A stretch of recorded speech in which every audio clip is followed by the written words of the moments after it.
Greetings everyone. Thanks for joining us today for another video in our Las Vegas Unveiled series. Today our special topic is crime in Sin City. Before taking a closer look at the crime situation in the Las Vegas region, let us briefly review some findings from the FBI's most recent annual Crime in the U.S. report, released in September 2017. These data do not reflect all crime that occurs in the U.S., merely those that are reported to law enforcement agencies. Some violent crimes, such as rape, are widely believed to be underreported by as much as 50%. With that important caveat in mind, according to the Bureau, in 2016, both the number of violent crimes and the violent crime rate increased for the second consecutive year compared with 2015. In contrast, the number of property crimes, of which there were nearly 8 million in 2016, declined for the 14th consecutive year, as did the property crime rate. And while the number of burglaries and larceny thefts declined in 2016, the number of motor vehicle thefts rose by more than 7%. The Bureau reported that victims of property crime suffered losses of nearly $16 billion in 2016, and that law enforcement agencies nationwide made nearly 11 million arrests that year. With that as background, we now focus on the high crime, especially violent crime rate in Las Vegas. Even if we temporarily disregard the long history of the Italian and Jewish-based mafia crime syndicates in Las Vegas, both property and violent crime have long been embedded in Las Vegas's social and cultural landscape. In 2002, in a chapter I wrote for a book entitled The Grit Beneath the Glitter, I showed that FBI data at that time consistently revealed Nevada to be among the most dangerous states in the nation in which to reside. During much of the 1990s, homicides increased each year to a new record-setting level, both in the number of murders and as a percentage of the population. The rapid increase in crime, along with the overall population growth, led to an advance in Nevada's incarceration rate of more than 300% between 1975 and 1995, giving the state the highest incarceration rate in the nation by the early 1990s. Moreover, according to the Department of Justice at the time, Nevada's prisons were housing far more inmates, 40% more, than the system was designed to accommodate. The record-setting pace of violent crime in the Las Vegas Valley has resumed after a temporary lull due to the population stabilizing during and after the Great Recession of 2007. In 2012, a contemporary low of 76 homicides were reported in the metro area.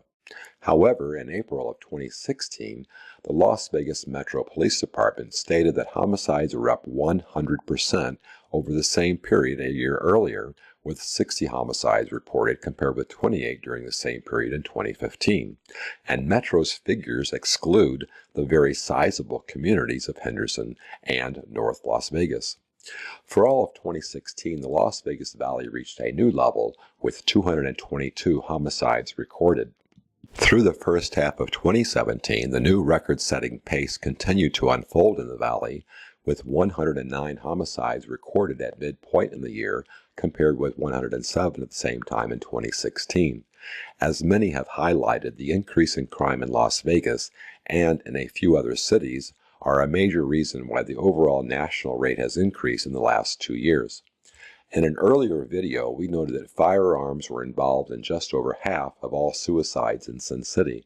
With respect to homicides, the figure is closer to 80%. And although the Mandalay Bay Massacre in Las Vegas on October 1st drew our attention to the famous, fabulous Las Vegas Strip, most homicides occur far from there, in the sprawling, unincorporated areas of Clark County, where the victims and perpetrators of murder are likely to be involved in gangs or, in many cases, domestic violence, accounting for 15% of recent homicides in Clark County. Moreover, the way in which crime data is being collected, calculated, and disseminated by local law enforcement is actually understating the extent of violent crime in Las Vegas, particularly with respect to robberies. In the FBI's Uniform Crime Report, of the 7 offenses that comprise Category 1, 4 of them, murder and non-negligent manslaughter, rape, robbery, and aggravated assault, are recorded as crimes against persons and are generally regarded as a measure of the violent crime rate in the country, while the remaining 3, burglary, larceny, and auto theft, are all counted as crimes against property. However, since 2011, the Las Vegas Metro Police Department has been reporting robberies as crimes against property rather than crimes against persons, thereby reducing the overall violent crime rate and inflating the nonviolent crime rate. The change in reporting from national standards that have existed since the 1930s has a tangible impact on the incidence of violent crime reported for the Las Vegas metro area. When we use the FBI's 2016 report to create state rankings, we find that in 2015, Nevada was ranked second overall in violent crime, first in robbery, third in burglary, fourth in aggravated assault, fourth in vehicle theft, seventh in rape, and ninth in murder. What, if anything, can be done about the high level of violent crime in Las Vegas? Authorities consistently point to gangs, drugs, and domestic violence as the leading causes and implicate handguns in the vast majority of cases. Local leaders also call for hiring more police and arresting more offenders. Yet these methods appear futile. As noted, since the late 1980s, Nevada has had one of the highest incarceration rankings in the nation. Today, Nevada has the 15th highest incarceration rate in the country, as other states have adopted even more aggressive policies towards arresting and imprisoning offenders.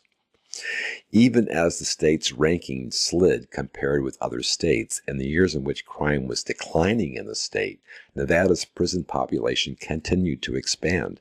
A 2015 Nevada Department of Corrections report shows that from 2003 to 2013, when the state's overall crime rate was declining by 30%, the prison population increased by nearly 24%. Altogether, the state's Department of Corrections oversees a prison population in excess of 13,000 individuals, housing nearly 6,000 whites and 3,900 blacks, imprisoned at a rate more than 3 times their representation in the general population. Plainly, a tough law and a solution cannot be the only answer. From a sociological perspective, far-reaching remedies demand serious systemic attention, such as addressing the extent of poverty and economic distress in Nevada's communities. Further, efforts to enhance a sense of community among area residents, especially among the young, require sustained consideration. Diversifying the area's culture and making greater investments in region's amenities to promote healthy social and physical activities also need to be made if the Vegas Valley is ever to emerge victorious over violent crime. Thank you so much for joining us today. Until next time, I'm Bob Parker.